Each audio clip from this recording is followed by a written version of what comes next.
తెల్లటి కుందేలు మరియు మెల్లగా నడిచే తాబేలు. ఒకప్పుడు ఒక కుందేలు మెల్లగా నడిచే తాబేలును చూచి నవ్వింది. నీ నడక ఎంత నెమ్మదిగా ఉందో చూడు.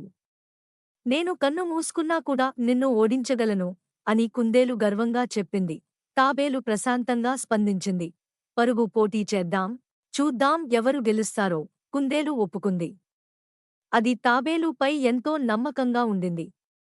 పోటీ రోజు వచ్చింది. ఇద్దరూ పరుగు ప్రారంభించారు. కుందేలు వేగంగా పరుగెత్తి తాబేలను చాలా వెనక్కి వదిలేసింది. తనకు చాలా కాలం ఉందని అనుకుని కుందేలు ఒక చెట్టు కింద నిద్రపోయింది. ఇంతలో తాబేలు నెమ్మదిగా కాని నిరంతరంగా నడుస్తూ ముందుకు సాగింది. కుందేలు నిద్రలేచి చూసేసరికి తాబేలు ముగింపు గమ్యం వద్దకు చేరుకుంది. కుందేలు పరిగెత్తింది. కాని ఆలస్యం అయిపోయింది. తాబేలు ముగింపు గమ్యాన్ని దాటి గెలిచింది. నీతి: నెమ్మదిగా కాని స్థిరంగా నడిచేవాడు గెలుస్తాడు.